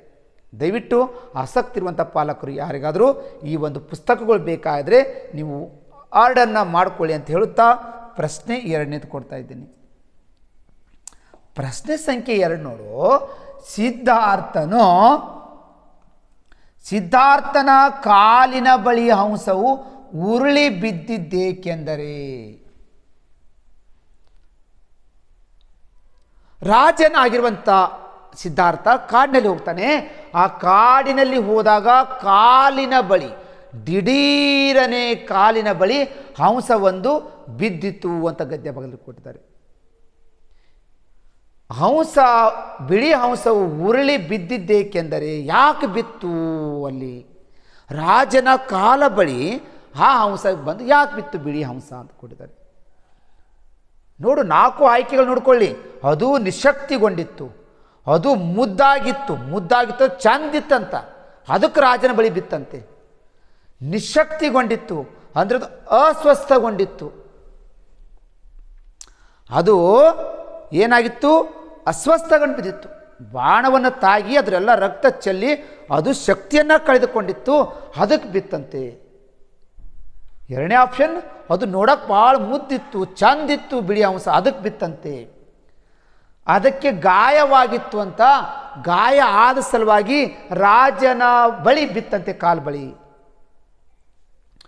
ಆ ಹಂಸ ಪಕ್ಷಿಗೆ ಹಸುವಾಗಿತ್ತಂತೆ, ಅದಕ್ಕೆ ಸಿದ್ಧಾರ್ಥನ ಕಾಲು ಬಳಿ ಬಿತ್ತು ಅಂತ ಕೊಟ್ಟಿದ್ದಾನೆ. ಈ ಆಯ್ಕೆ ನೋಡಿಕೊಂಡಾಗ ನಮಗೆ ನೇರವಾಗಿ ಒಂದಿಷ್ಟು ಆಯ್ಕೆಗಳು ಆಗುವುದಿಲ್ಲ ಅಂತ ನಮ್ಗೆ ಗೊತ್ತಾಗ್ಬಿಡುತ್ತೆ. ಯಾಕಂದರೆ ಗದ್ಯ ಭಾಗವನ್ನು ಪೂರ್ಣ ಅರ್ಥ ಮಾಡಿಕೊಂಡಿವಿ. ಈ ಪ್ರಶ್ನೆಗೆ ಉತ್ತರವನ್ನು ಗದ್ಯಾಂಶದಲ್ಲಿ ಹುಡುಕಾಡಿದಾಗ ಒಂದಿಷ್ಟು ಆಯ್ಕೆಗಳು ಹೋಗ್ತವೆ. ಯಾವುದು ಆಯ್ಕೆ ಫಸ್ಟು ತೆಗಿತಾ ಇದ್ದೀನಿ ಅಂದರೆ, ಸಿದ್ಧಾರ್ಥನ ಕಾಲಿನ ಬಳಿ ಹಂಸವು ಉರುಳಿ ಬಿದ್ದಿದ್ದು, ಅದಕ್ಕೆ ಹಸಿವಾಗಿತ್ತು, ಅದಕ್ಕೆ ಆ ರಾಜನ ಕಾಲ ಬಳಿ ಬಿತ್ತು ಅಂತ ಗದ್ಯ ಭಾಗದಲ್ಲಿ ಹೇಳಿಲ್ಲ ಅಂದರೆ ಈ ಆಯ್ಕೆ ಆಗುವುದಿಲ್ಲ. ನೆಕ್ಸ್ಟು ಆಯ್ಕೆ ನೋಡ್ರಿ. ನೋಡಾಕ ಭಾಳ ಮುದ್ದಿತ್ತಂತ, ಚಂದಿತ್ತಂತ, ಚೆಲುವಿತ್ತಂತ, ಅದಕ್ಕೆ ರಾಜನ ಕಾಲ ಬಳಿ ಬಿತ್ತು ಅಂತ ಗದ್ಯ ಭಾಗದಲ್ಲಿ ಹೇಳಿಲ್ಲ. ಈ ಆಯ್ಕೆ ಆಗುವುದಿಲ್ಲ. ಅದಕ್ಕೆ ಗಾಯ ಆಗಿತ್ತಂತ, ಗಾಯನೇ ಆದರೆ ರಾಜನ ಬಳಿನೇ ಬಿತ್ತು ಅಂತ ಗದ್ಯ ಭಾಗದಲ್ಲಿ ಹೇಳಿದಾರ? ಇಲ್ಲ. ಗದ್ಯಾಂಶದಲ್ಲಿ ಏನು ಹೇಳ್ತಾ ಇದ್ದಾರೆ ಅಂದರೆ, ಅದಕ್ಕೇನಾಗಿತ್ತು? ಬಾಣ ಚುಚ್ಚಿತ್ತು. ಆ ಬಾಣ ಚುಚ್ಚಿರುವಂಥ ಹಂಸವು ಬಿದ್ದು ಒದ್ದಾಡಿ ರಕ್ತವನ್ನು ಚೆಲ್ಕೊಂಡು ಅದು ನಿಶಕ್ತಿ ಹೊಂದಿತ್ತು, ಅಶಕ್ತಿಯಾಗಿತ್ತು, ಅಸ್ವಸ್ಥ ಆಗಿತ್ತು, ನಿತ್ರಣಕ್ಕೆ ಬಂದಿತ್ತು. ಗಾಯಗೊಂಡಿರುವಂಥ ಆ ಒಂದು ಹಂಸ ನಿಶಕ್ತಿಯಿಂದ ಕೂಡಿತ್ತು, ಶಕ್ತಿಯನ್ನೇ ಕಳೆದುಕೊಂಡಿತ್ತು, ಅಸ್ವಸ್ಥವಾಗಿತ್ತು ಅಂತ ಗದ್ಯ ಬದಲು ಕೊಟ್ಟಿದ್ದಾನಂದರೆ, ಅದು ನಿಶಕ್ತಿಯನ್ನು ಕಳ್ಕೊಂಡಿತ್ತಂದರೆ ತನ್ನ ಶಕ್ತಿ ಕಳ್ಕೊಂಡಿತ್ತು, ಅದಕ್ಕೆ ಆರಾಕ್ ಬರ್ಲಾರಂಗಾಯಿತು, ಅದಕ್ಕೆ ತಿರುಗಾಡಕ್ಕೆ ಬರ್ಲಾರಂಗಾಯಿತು. ಅದಕ್ಕಲ್ಲಿ ನಿಂತಿರುವಂಥ ರಾಜನಲ್ಲಿರುವಂಥ ಸಿದ್ಧಾರ್ಥನ ಕಾಲು ಬಳಿ ಬಂದು ದಿಢೀರನೆ ಬಿತ್ತು ಅಂತ ಗದ್ಯ ಭಾಗದಲ್ಲಿ ಕೊಟ್ಟಿರುವುದರಿಂದ ಸರಿಯಾದ ಆಯ್ಕೆ 1ನೇದು ಸರಿಯಾಗುತ್ತೆ. ಉಳಿದ 3 ಆಯ್ಕೆಗಳು ಆಗುವುದಿಲ್ಲ ಅಂದರೆ ಅದೇ ಉತ್ತರ ಆಗ್ತಾ ಇದೆ ಅಂತ ಮಕ್ಕಳ ಹತ್ರ ನಿಮ್ಮ ಕಾನ್ಫಿಡೆನ್ಸ್ ಬರೋಕೆ ನಿಮ್ಮ ಹತ್ರ. ಓಕೆ ವಿದ್ಯಾರ್ಥಿಗಳೇ, ಈ ಪ್ರಶ್ನೆಗೆ ಸರಿ ಉತ್ತರ ಏನಾದರೂ ಉತ್ತರಿಸಿದರೆ ನಿಮಗೆಲ್ಲರಿಗೂ ನಾನು ಥ್ಯಾಂಕ್ಸ್ ಹೇಳ್ತಾ ಇದ್ದೀನಿ. ಈ ಥರ ಪ್ರತಿ ಪ್ರಶ್ನೆಗಳನ್ನು ನೀವು ಅರ್ಥ ಮಾಡ್ಕೋತಾ ಹೋಗ್ರಿ. ಪ್ರಶ್ನೆ 3, ಸಿದ್ಧಾರ್ಥನು ಹಂಸವನ್ನು ಎತ್ತಿಕೊಳ್ಳಲು ಕಾರಣ ಏನು? ರಾಜನಾಗಿರುವಂತಹ ಸಿದ್ಧಾರ್ಥ ಅವನ ಕಾಲ ಬಳಿ ಬಿದ್ದಿರುವಂಥ ಬಿಳಿ ಹಂಸವನ್ನು ಯಾಕೆ ಅದನ್ನು ಎತ್ತಿಕೊಂಡ? ಕಾರಣ ಏನು ಕೊಡ್ತೀರಿ ಅಂತ ಒಂದು ಆಯ್ಕೆ ಕೊಡ್ತಿದ್ದಾನೆ. ಒಂದನೇ ಆಯ್ಕೆ, ಅದು ಚಲುವಾಗಿತ್ತು, ಚಂದಿತ್ತು, ಮುದ್ದಿತ್ತು, ಅದಕ್ಕೆ ಎತ್ತಿಕೊಂಡ. ಅವನು ದಯಾಮಯನಾಗಿದ್ದನು, ರಾಜನಲ್ಲಿ ಒಳ್ಳೆಯ ಗುಣ ಇತ್ತು, ಪ್ರಾಣಿಗಳ ಮೇಲೆ ಕರುಣೆ ಇತ್ತು, ಪಕ್ಷಿಗಳ ಮೇಲೆ ಪ್ರೀತಿ ಇತ್ತು, ದಯಾಮಯಿಯಾಗಿದ್ದನು ಅಂದರೆ ಒಳ್ಳೆಯ ಗುಣವನ್ನು ಹೊಂದಿದ್ದನು, ಉದಾರ ಗುಣವನ್ನು ಹೊಂದಿದ್ನ. ಆ ಬಿದ್ದಿರುವಂಥ ಹಂಸವನ್ನು ನೋಡಿದಾಗ ಅವನಿಗೆ ಕರುಣೆ ಬಂತು, ದಯೆ ಬಂತು, ಅದಕ್ಕೆ ಎತ್ತಿಕೊಂಡ. 3, ಅದನ್ನು ಅರಮನೆಯಲ್ಲಿ ಇಡಬೇಕೆಂದು ಇಷ್ಟಪಟ್ಟನು. ಇದನ್ನು ನನ್ನ ಅರಮನೆಯಲ್ಲಿ ಹೋಗಿ ಇಟ್ಟರಾಯ್ತು, ನನ್ನ ಅರಮನೆಯಲ್ಲಿ ಸಾಕಬೇಕು ಅಂದ್ಕೊಂಡಂತೆ, ಅದಕ್ಕೆ ಅದನ್ನು ಎತ್ತಿಕೊಂಡ. ಅವನಿಗೆ ಹಕ್ಕಿಗಳೆಂದರೆ ಬಲು ಇಷ್ಟ, ಈ ಸಿದ್ಧಾರ್ಥನಿಗೆ ಪಕ್ಷಿಗಳಂದರೆ ತುಂಬ ಇಷ್ಟ ಅಂತ ಅದಕ್ಕೆ ಎತ್ತಿಕೊಂಡ ಅಂತ ಕೊಟ್ಟಿದ್ದಾನೆ. ಗದ್ಯಾಂಶವನ್ನು ನಾವು ಓದಿಕೊಂಡಾಗ, ಗದ್ಯಾಂಶವನ್ನು ನಾವು ಅರ್ಥ ಮಾಡಿಕೊಂಡಾಗ 4 ಆಯ್ಕೆಗಳು ಇಲ್ಲಿ ಯಾವ ಸರಿಯಾಗುತ್ತೆ ಅನ್ನೋದು ಉತ್ತರಿಸದೆ ಇದು ಜಾಣ ವಿದ್ಯಾರ್ಥಿಗಳ ಲಕ್ಷಣ. ಈ ಪ್ರಶ್ನೆಗೆ ನೋಡೋಣ ಉತ್ತರ ಏನಾಗ್ತಾ ಹೋಗುತ್ತೆ. ಸಿದ್ಧಾರ್ಥನು ಹಂಸವನ್ನು ಎತ್ತಿಕೊಳ್ಳಲು ಕಾರಣ ಅದು ಚಂದಿತ್ತು, ನೋಡಾಕ ಭಾಳ ಚೆನ್ನಾಗಿತ್ತು, ಅದಕ್ಕೆ ಎತ್ತಿಕೊಂಡನು ಅಂತ ಗದ್ಯ ಭಾಗದಲ್ಲಿ ಕೊಟ್ಟಿಲ್ಲ ಅಂದರೆ ಈ ಆಯ್ಕೆ ತಪ್ಪು. ಗದ್ಯ ಭಾಗದಲ್ಲಿ ಏನಾದರೂ ಅದನ್ನು ಅರಮನೆಯಲ್ಲಿ ಹೋಗಿ ಅದನ್ನು ಸಾಕಬೇಕು, ಅದಕ್ಕೆ ತೆಗೆದುಕೊಂಡು ಹೋಗಿ ಅನ್ನೋ ಗದ್ಯ ಭಾಗದಲ್ಲಿ ಕೊಟ್ಟಿಲ್ಲ ಅಂದರೆ ಈ ಆಯ್ಕೆನೂ ಆಗೋದಿಲ್ಲ. ಗದ್ಯ ಭಾಗದಲ್ಲಿ ಏನಾದರೂ ಅವನಿಗೆ ಪಕ್ಷಿಗಳಂದರೆ ಭಾಳ ಇಷ್ಟ, ಹಕ್ಕಿಗಳಂದರೆ ಭಾಳ ಇಷ್ಟ, ಅದಕ್ಕೆ ಆ ಒಂದು ಹಂಸವನ್ನು ಎತ್ತಿಕೊಂಡು ಹೋದ್ನಾ ಅಂತ ಏನಾದರೂ ಕೊಟ್ಟಾರ? ಕೊಟ್ಟಿಲ್ಲ. 1ನೇ ಆಯ್ಕೆ, 3ನೇ ಆಯ್ಕೆ, 4ನೇ ಆಯ್ಕೆ ಆಗಲ್ಲ. ಅಂದರೆ ಈಗ ನಾನು 2ನೇ ಆಯ್ಕೆ ಬರ್ತೀನಿ. ಅವನು ಅಂದರೆ ಸಿದ್ಧಾರ್ಥ ಅಥವಾ ರಾಜ, ಅವನು ದಯಾಮಯನಾಗಿದ್ದನು, ಅವನು ಒಳ್ಳೆಯ ಗುಣವನ್ನು ಹೊಂದಿದ್ನ. ಪಕ್ಷಿಗಳನ್ನು ಏನು ಮಾಡ್ತಾ ಇದ್ದ? ಅವುಗಳನ್ನು ಅಥವಾ ತನ್ನ ರಾಜ್ಯದಲ್ಲಿರುವಂಥ ಕಷ್ಟದಲ್ಲಿರುವಂಥ ವ್ಯಕ್ತಿಗಳನ್ನು ಅವ್ರುಗಳಿಗೆ ಒಂದು ಪರಿಹಾರ ಕೊಡಬೇಕು, ಚೆನ್ನಾಗಿ ನೋಡ್ಕೋಬೇಕು ಅನ್ನುವಂಥ ಗುಣ, ದಯಾಮಯಿ ಗುಣ ಆ ಒಂದು ರಾಜನಲ್ಲಿತ್ತು ಅಂತ ತೋರಿಸುತ್ತೆ. ಈ ಒಂದು ಸಿದ್ಧಾರ್ಥನಲ್ಲಿ ದಯಾಮಯನಾಗಿದ್ದನು, ಒಳ್ಳೆಯ ಗುಣವನ್ನು ಹೊಂದಿದ್ದನು, ಕರುಣೆ ಉಳ್ಳವನಾಗಿದ್ದನು.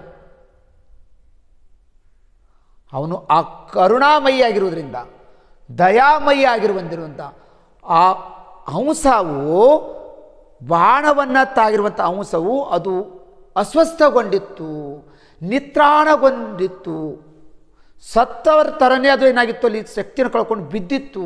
ಆ ಪಕ್ಷಿಯನ್ನು ಜೀವ ಉಳಿಸ್ಬೇಕು, ಪಕ್ಷಿಯನ್ನು ಸ್ವತಂತ್ರವಾಗಿ ಹಾರಾಡೋಕ್ಕೆ ಬರ್ಬೇಕು, ನೋಡಬೇಕಂತ ತಿಳ್ಕೊಂಡು ತನ್ನ ಮನೆಗೆ ಹೋಗಿ ಅದನ್ನ ಆರೈಕೆ ಮಾಡಿ ಪ್ರೀತಿಯಿಂದ ನೋಡ್ತಾ ಇದ್ದಾನಂದರೆ ಅವನೊಬ್ಬ ದಯಾಮಯಿ ರಾಜನಾಗಿದ್ನ ಅಂತ ನಮ್ಗೆ ಅರ್ಥ ಆಗುತ್ತಂದರೆ ಇಲ್ಲಿ ಸರಿಯಾದ ಆಯ್ಕೆ 2ನೇದು ಸರಿಯಾಗ್ತಾ ಹೋಗುತ್ತೆ.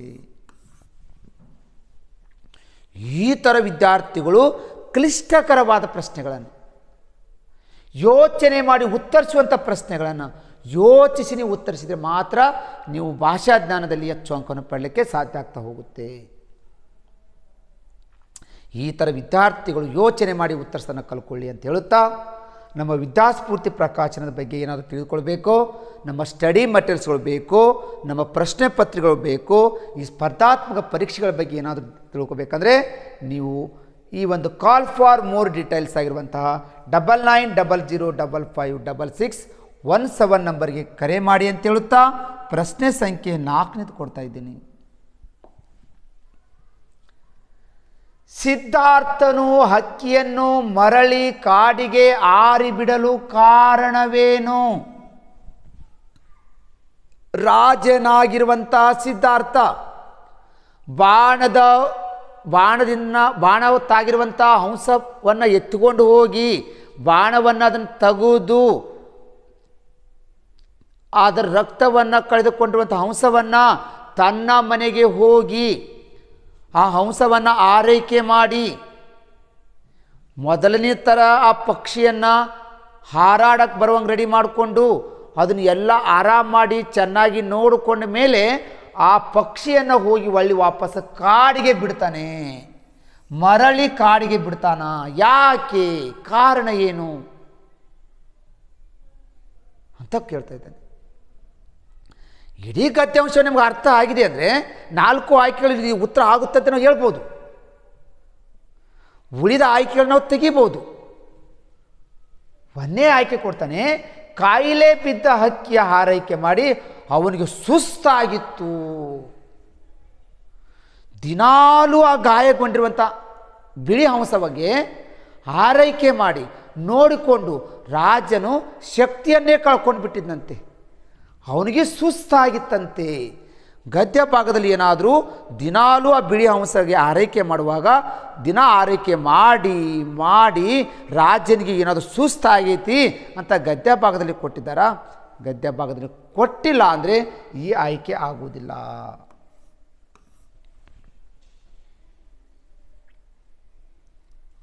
ಮೂರನೇ ಆಯ್ಕೆ, ಎರಡನೇ ಆಯ್ಕೆ, ಹಕ್ಕಿಯು ಕಾಡಿನಲ್ಲಿ ಯಾರ ಅಂಕೆಯೂ ಇಲ್ಲದೆ ಸಂತೋಷವಾಗಿ ಬಾಳಲೆಂದು ರಾಜ ಬಯಸ್ತಾನೆ.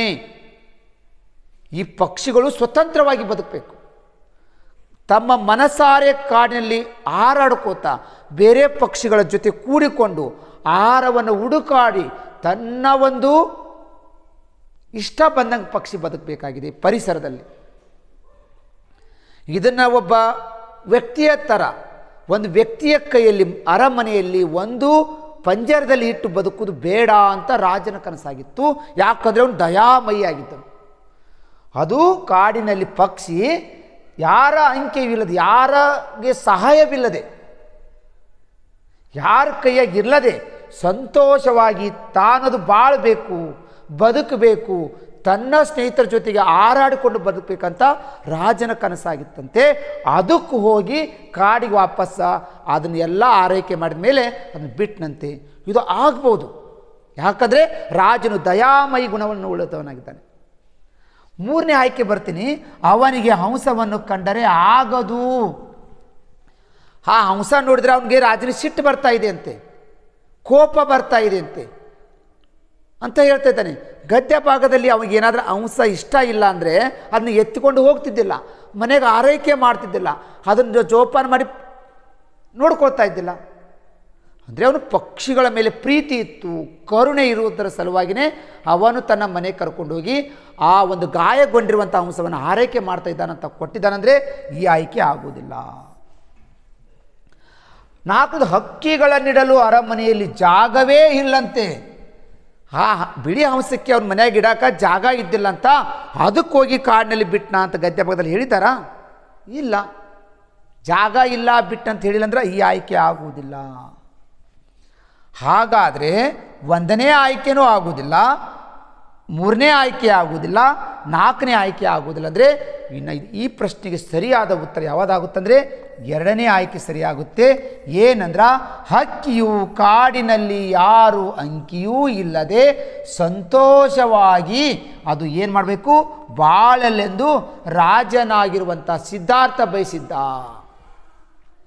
ಉಳಿದ ಪಕ್ಷಿಗಳ ಥರನೇ ತನ್ನ ಸ್ನೇಹಿತರ ಜೊತೆಗೆ, ತನ್ನ ಹಕ್ಕಿಗಳ ಜೊತೆಗೆ ಯಾವರ ಅಂಗ ಇಲ್ಲದೆ ಸ್ವತಂತ್ರವಾಗಿ ಪಕ್ಷಿಯು ಆ ಕಾಡಿನಲ್ಲಿ ವಾಸವಾಗಲಿ ಅಂತ ಹಾರೈಕೆ ಮಾಡಿ ಚೆನ್ನಾಗಿ ಆರುವಂಗ ಬರುತ್ತಿರುವಂಥ ಆ ಹಂಸವನ್ನು ಏನು ಮಾಡಿದ, ಹೋಗಿ ತನ್ನ ಮತ್ತೆ ಕಾಡಿನಲ್ಲಿ ಅದನ್ನು ಬಾಳಲಿಕ್ಕೆ ಬಿಟ್ನ ಅನ್ನೋದು ಇಲ್ಲಿ ಸರಿಯಾದ ಆಯ್ಕೆ 2 ಸರಿಯಾಗ್ತಾ ಹೋಗುತ್ತೆ. ಇದೂ ಕೂಡ ಒಂದು ವಿಚಾರಿಸಿ ಉತ್ತರಿಸುವಂಥ ಪ್ರಶ್ನೆ. ಗದ್ಯಾಂಶವನ್ನು ಅರ್ಥ ಮಾಡಿಕೊಳ್ಳುವಂಥ ವಿದ್ಯಾರ್ಥಿಗಳು ಇದು ಪರ್ಫೆಕ್ಟಾಗಿ ಅವರು ಉತ್ತರಿಸಲಿಕ್ಕೆ ಸಾಧ್ಯ ಆಗ್ತಾ ಇದೆ ಅಂತ ಹೇಳುತ್ತಾ ಲಾಸ್ಟ್ ಕೊನೆಯ ಪ್ರಶ್ನೆ ಕೊಡ್ತಾ ಇದ್ದೇನೆ. 5ನೇ ಪ್ರಶ್ನೆ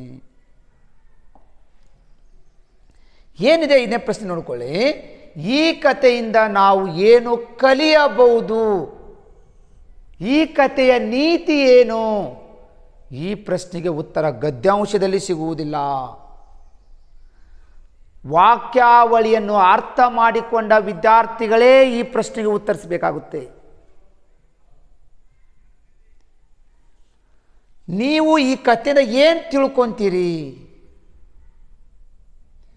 ಈ ಕಥೆಯಿಂದ ನೀವು ಏನು ಕಲಿತೀರಿ ಅನ್ನೋದು ಈ ಪ್ರಶ್ನೆಗೆ ನೀವು ಉತ್ತರವನ್ನು ಕೊಡಬೇಕಾಗುತ್ತೆ. ಒಂದನೇ ಆಯ್ಕೆ, ಹಕ್ಕಿಗಳ ಹಾರೈಕೆ ಮಾಡಬೇಕಂತ ನೀವು ತಿಳ್ಕೊತೀರಾ? ಎಲ್ಲ ಜೀವಿಗಳಲ್ಲೂ ದಯೆ ತೋರಬೇಕು ಅಂತ ನೀವು ತಿಳ್ಕೊತೀರೋ?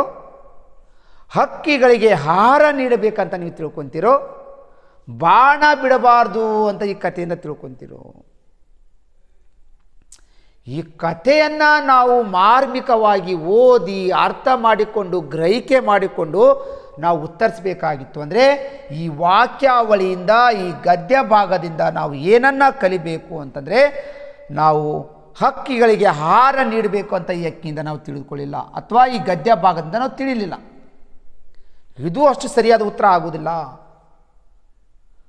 ಈ ಕಥೆಯಿಂದ ನಾವು ಪಕ್ಷಿಗಳಿಗೆ ಬಾಣ ಬಿಡಬಾರ್ದು ಅನ್ನೋದು ಈ ಕಥೆಯಿಂದ ನಾವು ತಿಳಿಲಿಲ್ಲ, ನಾವು ಕಲೀಲಿಲ್ಲ. ಈ ಕಥೆಯಿಂದ ನಾವು ಹಕ್ಕಿಗಳ ಬರೀ ಆರೈಕೆ ಮಾಡಬೇಕು, ಪಕ್ಷಿಗಳನ್ನ ಪ್ರೀತಿ ಮಾಡಬೇಕು ಅಂತ ನಾವು ತಿಳ್ಕೊಳ್ಳಿಲ್ಲ. ಈ ಕಥೆಯಿಂದ ನಾವು ಏನು ಕಳ್ಕೊಂಡ್ರ, ಎಲ್ಲ ಜೀವಿಗಳಲ್ಲೂ, ಎಲ್ಲ ಜೀವಿಗಳ ಮೇಲೆ, ಎಲ್ಲ ಪಕ್ಷಿಗಳ ಮೇಲೆ, ಪ್ರಾಣಿಗಳ ಮೇಲೆ, ಮನುಷ್ಯರ ಮೇಲೆ ನಾವು ದಯೆ ತೋರಬೇಕು ಅನ್ನೋದು ಈ ಕಥೆಯಿಂದ ತಿಳ್ಕೊಂಡೇವಿ. ಒಬ್ಬ ರಾಜನಾಗಿರುವಂಥ ಸಿದ್ಧಾರ್ಥ ಕಾಡಿನಲ್ಲಿ ಬಿದ್ದಿರುವಂಥ ಅವನ ಕಾಲ ಬಳಿ ಬಿದ್ದಿರುವಂಥ ಪಕ್ಷಿ ಮೇಲೆ ಅವನ ದಯೆ ಬಂತು, ಪಕ್ಷಿಗಳ ಮೇಲೆ ಪ್ರೀತಿ ಬಂತು. ಹಾಗೆ ಪ್ರಾಣಿಗಳ ಮೇಲೆ ಪ್ರೀತಿ ಬರಬೇಕು, ಪಕ್ಷಿಗಳ ಮೇಲೆ ಬರಬೇಕು, ನಮ್ಮ ಎಲ್ಲ ಜೀವಿಗಳ ಮೇಲೆ ದಯೆ ಬರಬೇಕು ಅನ್ನೋದು ಈ ಕಥೆಯಿಂದ ನಾವು ತಿಳಿದುಕೊಂಡೇವಿ. ಯಾವುದೇ ಮನುಷ್ಯನಾಗಿರಲಿ, ನಮ್ಮ ಪರಿಸರದಲ್ಲಿ ವಾಸವಿರುವಂಥ ಎಲ್ಲ ಜೀವಿಗಳ ಮೇಲೆ ನಾವು ದಯಾವಂತರಾಗಿರಬೇಕು, ಪ್ರೀತಿಯನ್ನಾಗಿರಬೇಕು, ಕರುಣೆ ಉಳ್ಳವರಾಗಿರಬೇಕು. ಈ ಥರ ಯಾರೋ ಈ ಜೀವಿಗಳು ಈ ಪರಿಸರದಲ್ಲಿ ಕಷ್ಟಗಳನ್ನು ಅನುಭವಿಸ್ತವೆ, ಅವುಗಳಿಗೆ ಪರಿಹಾರವನ್ನು ಕೊಡಬೇಕು, ಅವುಗಳ ಪರಿಹಾರವನ್ನು ನಾವು ಉಪಯೋಗಿಸಬೇಕು. ಕಷ್ಟದಲ್ಲಿರುವಂಥ ಯಾವುದೇ ಜೀವಿಗಳನ್ನು ಅವುಗಳ ಮೇಲೆ ನಾವು ಪ್ರೀತಿ ಮಾಡಿಕೊಂಡು ನಮ್ಮಿಂದ ಒಂದಿಷ್ಟು ಏನಾದರೂ ಅದಕ್ಕೆ ಸಹಾಯ ಮಾಡಬೇಕು ಅನ್ನೋದು ಈ ನಾವು ಗದ್ಯ ಭಾಗಗಳಿಂದ ನಾವು ತಿಳಿದುಕೊಳ್ತಾ ಇದ್ದೀವಿ, ಈ ಗದ್ಯಾಂಶಗಳಿಂದ. ಇಂತಹ ಪ್ರಶ್ನೆಗಳನ್ನು ಮಕ್ಕಳು ನೀವು ವಿಚಾರಿಸಿ ಇಂಥ ಪ್ರಶ್ನೆಗಳಿಗೆ ನೀವು ಸರಿ ಉತ್ತರ ಕೊಟ್ಟರೆ ನೀವು ಭಾಷಾ ಜ್ಞಾನ ವಿಭಾಗದಲ್ಲಿ ನೀವು 20 ಅಂಕಕ್ಕೆ 20 ಪ್ರಶ್ನೆಗಳಿಗೆ 20 ನೀವು ಸರಿ ಉತ್ತರಿಸಿದರೆ ನಿಮ್ಗೆ 25 ಅಂಕಗಳು ನಿಮ್ಗೆ ಸಿಕ್ಬಿಡ್ತವೆ. ಈ ಥರ ಪ್ರಶ್ನೆಗಳು 4 ಪ್ರಶ್ನೆಗಳು ನಿಮಗೆ ಕ್ಲಿಷ್ಟಕರವಾಗಿರ್ತವೆ, ಯೋಚನೆ ಮಾಡಿ ಉತ್ತರಿಸುವಂಥ ಪ್ರಶ್ನೆಗೆ ಇರ್ತವೆ. ಇಂತಹ ಪ್ರಶ್ನೆಗಳನ್ನು ನೀವು ಯೋಚನೆ ಮಾಡಿ ಉತ್ತರಿಸಿ ಅಂತ ಹೇಳುತ್ತಾ, ಈ ಥರ ಪ್ರತಿದಿನ ನಮ್ಮ ಒಂದು ವಿದ್ಯಾಸ್ಫೂರ್ತಿ ಪ್ರಕಾಶನ ವಿಜಯಪುರದಿಂದ ಗ್ರಾಮೀಣ ಪ್ರದೇಶ ವಿದ್ಯಾರ್ಥಿಗಳಿಗೆ, ಬಡ ವಿದ್ಯಾರ್ಥಿಗಳಿಗೆ ನಾವು ಉಚಿತವಾಗಿಯೇ ಪ್ರತಿದಿನ ಯೂಟ್ಯೂಬ್ ಲೈವ್ ಕ್ಲಾಸಸ್ಗಳನ್ನು, ವಿಡಿಯೋ ಕ್ಲಾಸನ್ನು ಕೊಡ್ತಾ ಇದ್ದೀವಿ. ಈ ಒಂದು ಕ್ಲಾಸಸ್ಗಳು ನಿಮಗೆ ಉಚಿತವಾಗಿ ಸಿಗುತ್ತವೆ. ಹಾಗಾದರೆ ಈ ಕ್ಲಾಸಸ್ಗಳು ನಿಮಗೆ ಬೇಕಾಗಿತ್ತು ಅಂದರೆ ನಿಮ್ಮ ಮೊಬೈಲ್ದಲ್ಲಿ ಯೂಟ್ಯೂಬ್ ಚಾನಲಲ್ಲಿ ಹೋಗ್ರಿ, ಯೂಟ್ಯೂಬ್ ಚಾನಲ್ಲಿ ಹೋಗಿ ವಿದ್ಯಾಸ್ಫೂರ್ತಿ ಅಂತ ಸರ್ಚ್ ಮಾಡಿರಿ. ವಿದ್ಯಾಸ್ಫೂರ್ತಿ ಅಂತ ಸರ್ಚ್ ಮಾಡಿದ ತಕ್ಷಣವೇ ಅಲ್ಲಿ ನಮ್ಮ ಎಲ್ಲ ಕ್ಲಾಸಸ್ಗಳು ನಿಮಗೆ ಓಪನ್ ಆಗಿಬಿಡ್ತವೆ. ಅಲ್ಲಿ ಓಪನ್ ಆದ ತಕ್ಷಣವೇ ಈ ಥರ ರೆಡ್ ಕಲರ್ದಲ್ಲಿ ತೋರಿಸ್ತಾ ಇರುವಂಥ ಮೇಲೆ ನೀವು ಪ್ರೆಸ್ ಬಟನನ್ನು ಒತ್ತಿಬಿಡಿ. ಯಾವಾಗ ನೀವು ಪ್ರೆಸ್ ಬಟನ್ ಒತ್ತಿರೋ ಈ ಪಕ್ಕದಲ್ಲಿ ಬೆಲ್ ಐಕನ್ ಗಂಟೆ ಬರುತ್ತೆ, ಗಂಟೆ ಮೇಲೆ ಒತ್ತಿಬಿಟ್ರೆ ನಾವು ಪ್ರತಿದಿನ ಕೊಡ್ತಾ ಇರುವಂಥ ಕ್ಲಾಸಸ್ಗಳು ನಿಮ್ಮ ಮೊಬೈಲ್ದಲ್ಲಿ ಬಂದು ನೋಟಿಫಿಕೇಷನ್ ಸಿಕ್ಬಿಡ್ತವೆ. ನಿಮ್ಮ ಮೊಬೈಲ್ದಲ್ಲಿ ನೇರವಾಗಿ ಓಪನ್ ಆಗಿಬಿಡ್ತವೆ. ನಿಮಗೆ ಉಚಿತವಾಗಿ ಸಿಗಬೇಕಾಗಿತ್ತು ಅಂದರೆ ಬೇಗನೆ ಸಬ್ಸ್ಕ್ರೈಬ್ ಆಗ್ರಿ, ಪಕ್ಕದಲ್ಲಿರುವಂಥ ಬೆಲ್ ಐಕನ್ ಗಂಟೆಯನ್ನು ಹೊತ್ಕೊಂಡ್ಬಿಡಿ. ಈ ಥರ ವಿದ್ಯಾಸ್ಫೂರ್ತಿ ಪ್ರಕಾಶನದಿಂದ ಪ್ರತಿದಿನ ನಿಮಗೆ ನವೋದಯಕ್ಕೆ ಸಂಬಂಧಪಟ್ಟುವಂಥ 3 ವಿಭಾಗಗಳ ಮೇಲೆ ನಿಮಗೆ ಉಚಿತವಾಗಿರುವಂಥ ಕ್ಲಾಸನ್ನು ಸಿಗ್ತವೆ. ದಯವಿಟ್ಟು ಪಾಲಕರು ತರಬೇತಿದಾರರು ಈ ಒಂದು ಸುವರ್ಣ ಅವಕಾಶವನ್ನು ಉಪಯೋಗಿಸ್ಕೊಳ್ಳಿ. ಬೇಗನೆ ಸಬ್ಸ್ಕ್ರೈಬ್ ಆಗ್ರಿ. ಎಲ್ಲ ವಿಡಿಯೋಗಳನ್ನು ಹಿಂದೆ ನಡೆದಿರುವಂಥ ಕ್ಲಾಸ್ಗಳಿಗೆ ನೀವು ಉಪಯೋಗಿಸ್ಕೊಳ್ಳಿ. ನವೋದಯ ಸಿಲೆಬಸ್ಗಳನ್ನು ಪೂರ್ಣ ಅರ್ಥ ಮಾಡಿಕೊಂಡ್ರೆ ನೀವು ಎಕ್ಸಾಮ್ಗಳಲ್ಲಿ ಹೆಚ್ಚು ಅಂಕವನ್ನು ಪಡಿಬೋದು. ಆ ಥರ ಹಿಂದ್ಗಡೆ ಸಾಕಷ್ಟು ಕ್ಲಾಸನ್ನು ಮಾಡಿದ್ದೀವಿ. ಅವೆಲ್ಲ ಕ್ಲಾಸಸ್ಗಳನ್ನು ನೀವು ಪದೇ ಹೋಗಿ ಹಿಂದ್ಗಡೆ ಎಲ್ಲ ನೋಡಿಕೊಳ್ಳಿ, ಎಲ್ಲವನ್ನು ತಿಳ್ಕೊಳ್ಳಿ.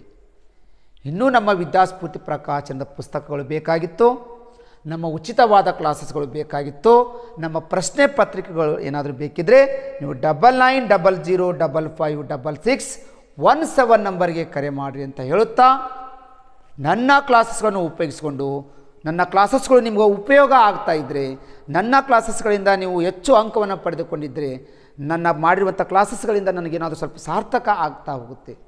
ದಯವಿಟ್ಟು ನನ್ನ ಕ್ಲಾಸ್ ಇಷ್ಟವಾದರೆ ಲೈಕ್ ಬಟನ್ ಒತ್ತಿ, ನನ್ನ ಒಂದು ಕ್ಲಾಸಸ್ಗಳ ಬಗ್ಗೆ ಏನಾದರೂ ಕಮೆಂಟನ್ನು ಕಳಿಸಿ, ಪ್ರತಿ ಪ್ರಶ್ನೆಗಳಿಗೆ ಉತ್ತರವನ್ನು ಕಮೆಂಟ್ ಬಾಕ್ಸ್ನಲ್ಲಿ ಕಳಿಸಿ, ನೀವು ಹೆಚ್ಚು ಅಂಕವನ್ನು ಪಡೆಯಿರಿ ಅಂತ ಹೇಳುತ್ತಾ ಇಲ್ಲಿಗೆ ನನ್ನ ಕ್ಲಾಸಸ್ ಮುಗಿಸ್ತಾ ಇದ್ದೀನಿ. ವಂದನೆಗಳು.